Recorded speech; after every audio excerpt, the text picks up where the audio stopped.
Welcome back, everyone, to Pawn Plus Fathom Hobbies. This is Season 2 of our original D&D setup. We are going through the original sort of 3 rules D&D play. We're on Episode 2, Season 2, Episode 2. Last turn, we did started rolling our characters. I've given our characters names now. We've got Dornir Forgeheart, the dwarf. We've got Cirrus Illuminar, the magic user. We've got Garvin Stonefist, the fighter, and Thalian Spoilink, the elf. We can check these out. The miniatures are here. I'm also putting together an NPC character for our first encounter. I'm using our miniatures from War of the Ring. If you guys want to go check out the paint through video we did of these, we've got tons of paint through videos out there. We'll talk about the channel sponsor at the end. So right now I'm going to go ahead and finish up some of our character generation. I've got Dornir Forgeheart, our dwarf. We're going to give him his original 6 hit points. Cirrus Illuminar, he will also have his 6 hit points. Garvin Stonefist will get his full 8 hit points. And I'm just going with the maximum dice, whether they roll a die 6 or whether they roll a die 8 for these guys. So I'm just going to do it like that. And Thalian Spoilink, he's going to also get his 8 as an elf. So that's going to do it for our original characters. So let's go into... let's continue. I've given everybody their equipment. We're forged. We're all equipped out. We each still have 5 gold pieces, and we're going to get into our initial encounters. I also went and printed out these Dungeons and Dragons sort of OD&D quick reference things, so we don't have to flip through the book as much. I noticed there's a little bit of book flipping going on. I got character reference charts, armor class, combat tables, monster combat reference table, character combat reference. We've got cleric, fighter, and magic user, level 1 through 5. So this is our die 20 to hit armor class 2, 3, 4, 5, 6, 7, 8. I'm going to calculate our armor classes as well and get those on the sheets, and then we're going to play through just some of the sample map of the underworld level. I just want to kind of give us a flavor of playing the old D&D, and we can do some encounters in the wilderness, and then maybe I'll pull down for the next round. I'll pull down a sample OD&D playthrough that we can do, and we'll just kind of go through that together.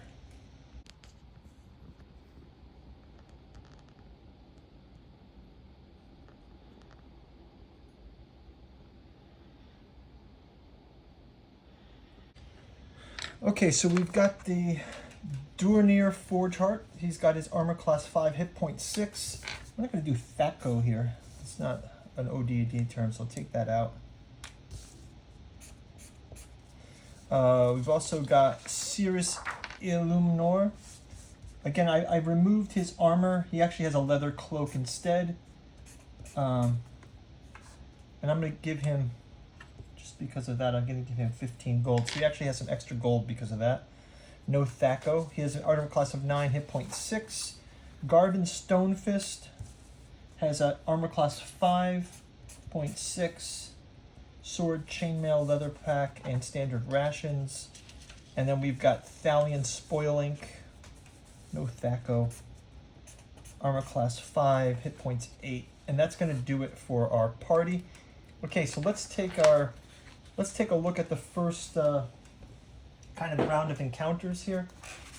We can go and check out in the volume 3 Underworld and Wilderness Adventures. So let's just say that our characters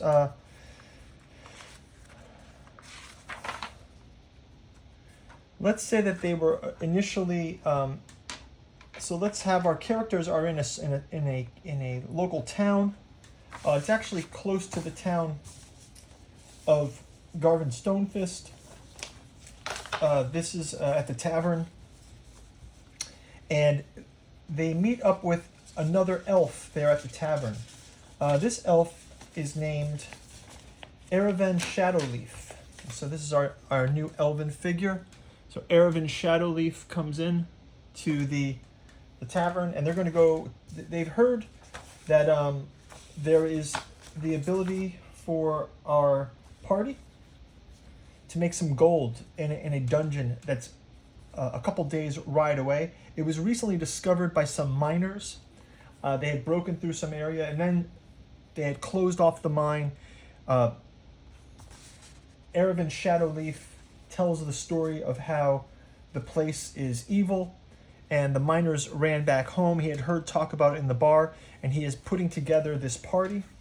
So he's gathered together Cirrus the magic user, Dornir Forgeheart the dwarf, Garvin Stonefist, Thalion Spoilink, and himself, Erevan Shadowleaf.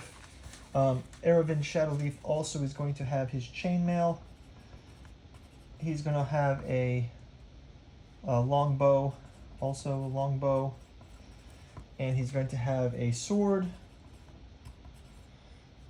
And he is not going to be acting as a magic user. He is a level 2, but he'll have a leather sack as well. Leather sack, a cloak, and he has rations as well. And we'll give him also 20 gold pieces. So he's just doing a little better than we are. He also does not have Thaco. It does have a few more hit points. He is acting as a fighter, not as a magic user. His alignment is also a law. And he's putting this party together mainly just to get some treasure. Okay, so let's go ahead and have our first encounter. So let's just play out through this level. So let's go ahead and say they travel. The next day they head out early. They go to they take the day's walk out to where the mine is, and there they find the closed mine doorway.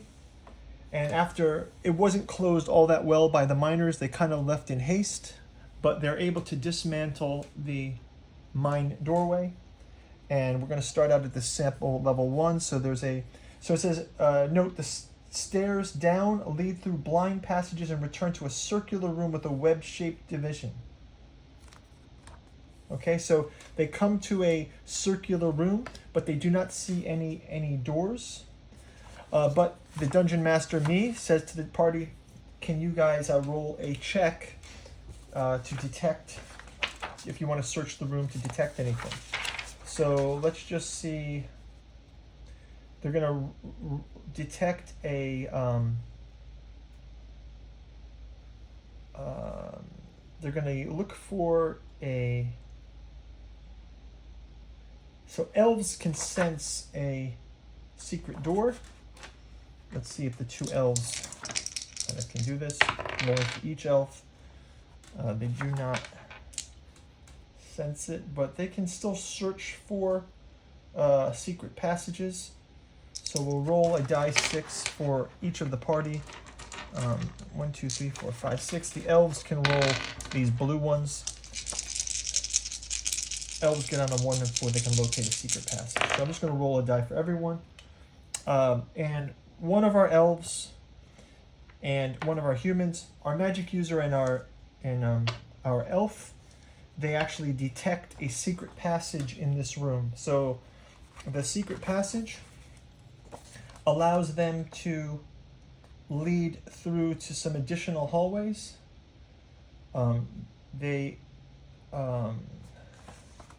do have the oil lamp from our magic user, so he's sort of stacked in the middle. So let's kind of organize these guys. We'll put our fighter up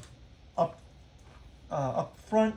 We'll have Spoilink and the dwarf in the back, and we'll have our magic user in the middle. So they'll sort of be arranged like this in order to sort of show.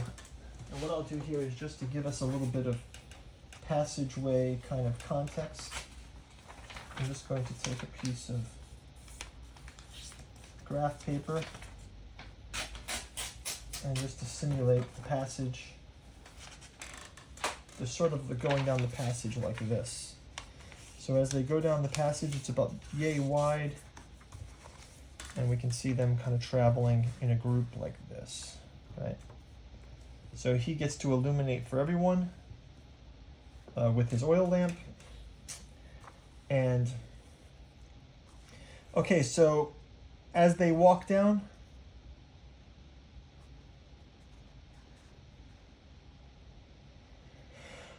there's a simple, they hear, so they're approaching a room. They do hear some noises from this room.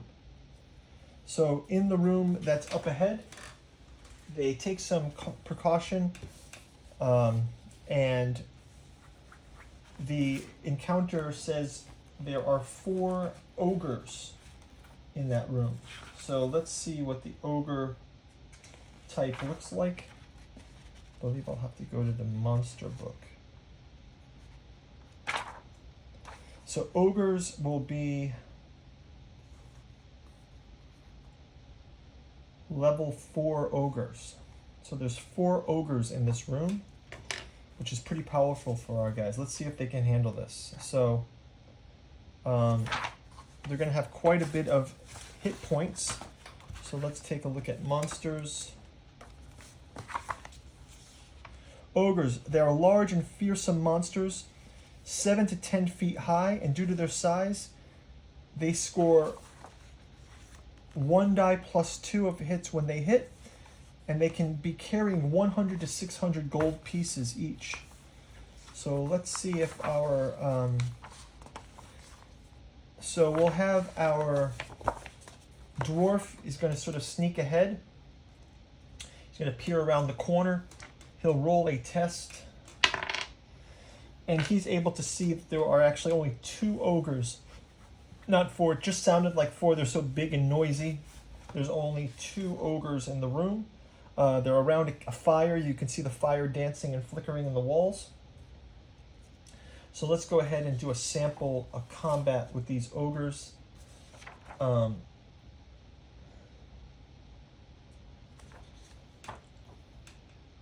Okay, so when near the dwarf, he goes around the, peeked around the corner with super stealth, given the fact that he's wearing some chain, but it's tied down chain, right? So he's got chain tied down. Turns around the corner to the dimly lit cavern. Before him, you can see the flickering light of a small fire casting shadows on the walls, and seated around the fire are 2 hulking ogres. They're massive forms, they're hunched over, they're grunting and bickering over a pile of coins. Roughly speaking, maybe 100 gold pieces they've piled over. They seem to have finished some meat. There's a pile of bones. Who knows? Maybe this is one of their victims. They took their gold pieces. The ogre's skin is a mottled gray. Their scars and dirty. The dirt is like ingrained into their flesh. Many hard battles. They've lived hard lives here. Seems that they've come up from the deeper dungeon and they've made their way into this upper canyon. Maybe, who knows? Maybe they were going to pillage out in the village. They've got some crude leather garments, and they've got some massive clubs with some spikes made of stones, and it looks like maybe some sharpened stones a bit. So the dwarf kind of comes back, whispers to the party about their attack. I think Garvin Stonefist, first off, he wants to go on and do a headlong attack, but he hasn't seen them yet. Durner's a bit of, he's like, well, they're big, they're pretty big for us. But he says he thinks that we can take them. Now, Sirius is pretty intelligent. Unfortunately, his only magic spell is protection from evil, so he's not going to be able to give us too much of that, but he might be able to distract them, and if they turn past him, he does have a dexterity of 15, so maybe he could run across to get them to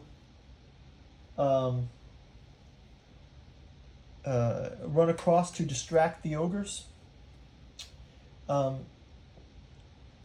So the party makes the decision that they're going to go ahead and they're going to attack these ogres. So as our characters come around the corner, We've got the two ogres around their fire here. Something like this. They do have a pile of gold beside them. Our characters are coming around the corner like this.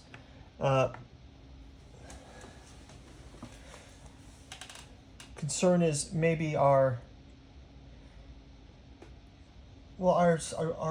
wizard does have that steel mirror that he had. Maybe he could try to shine a light. Okay, they come up with a plan. They're going to throw a rock. They're going to throw a rock into this corner to get them to both look this way. That's what they're just going to do, something like that.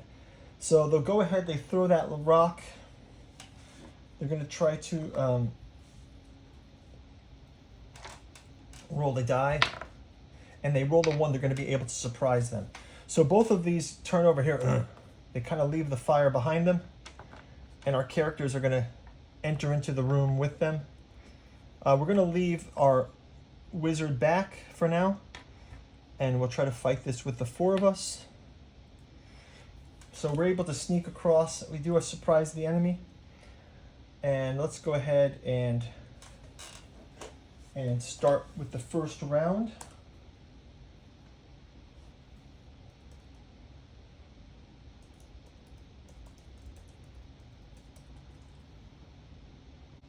Okay, so first off, we've got our 2 bowmen.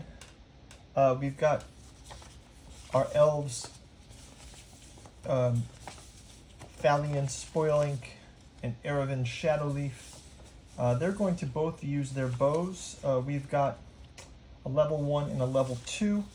So let's have them trying to hit armor class 6. So they need a 13 or better. So let's grab 2 die 20 here. And we'll have Thalion first. He needs to roll a 13 or better. And he misses with an arrow with a 7. We'll have Garvin Stonefist, also 13 or better. Rolls a 19. So Garvin Stonefist is able to fire with the with his bow and hits one of the first one to hit a one of the monsters. Let's go back to this booklet and let's see the damage here from combat.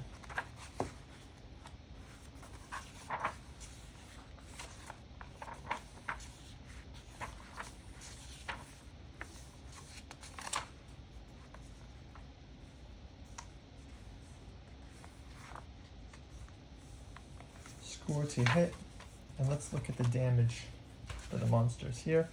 I think it's going to be in this melee section, right?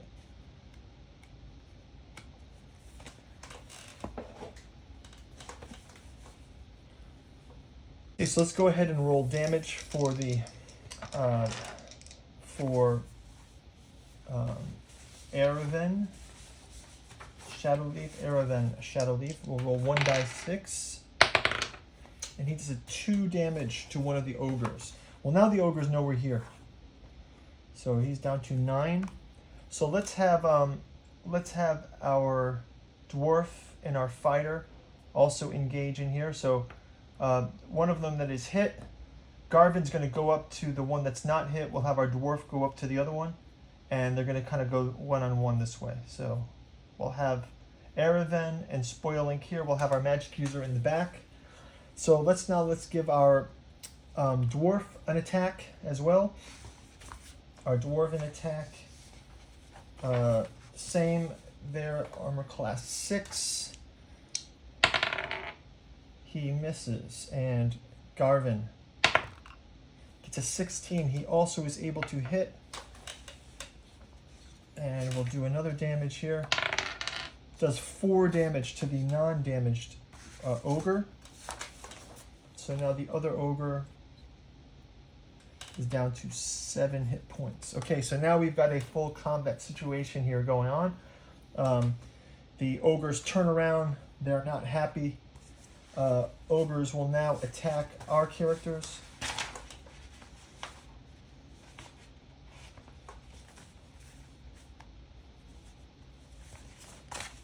So we'll roll again for both of them. A 5 and a 2. The ogres, just in full-on rage, they just swing their clubs, totally miss the dwarf. Elf moves out of the way. Same thing with Garvin, just ducks. They both roll some pretty low rolls.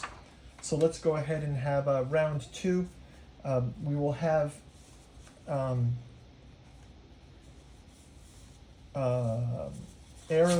Dunir, the dwarf, will go ahead and attack again.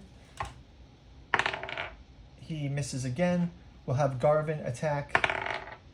Rolls a natural 20. He gets to inflict his damage of 1, but he does get a modifier for his strength.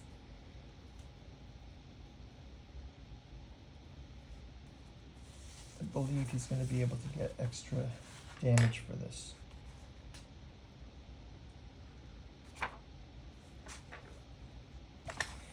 Well, he just barely hits it, so he gets the damage down 1, which is good. Our elven characters as well get to go.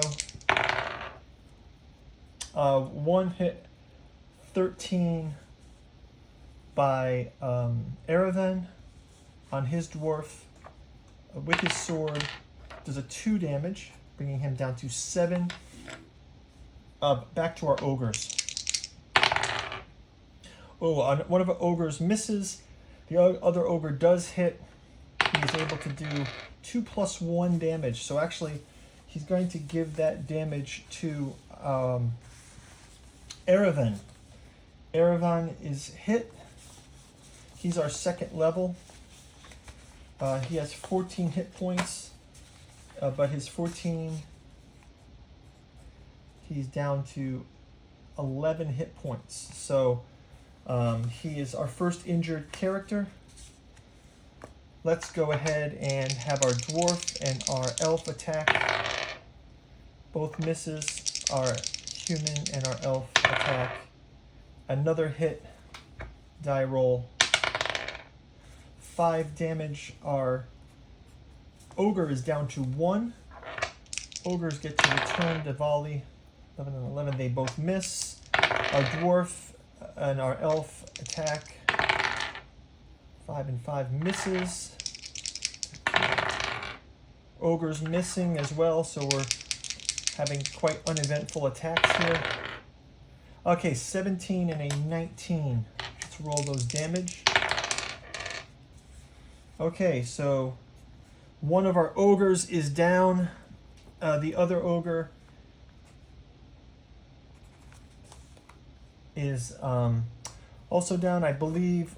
Well, let's say that our wizard has laid back pretty much, but let's say that he's been advancing from behind. Let's just give him an attack, even though he's there. Gets a 17. It's only a dagger, but he could do the killing blow here, and we get a 2 down to 1. The last ogre is down to 1 hit point. Our dwarf will attack. 14. And our dwarf finishes off the ogre. So we get everyone participates in the battle this way, and both of the ogres are slain. They are able to get a total of 200 gold pieces. So that's 200 gold pieces, and that'll also be 200 XP. And because they're 11, let's give them XP of 100.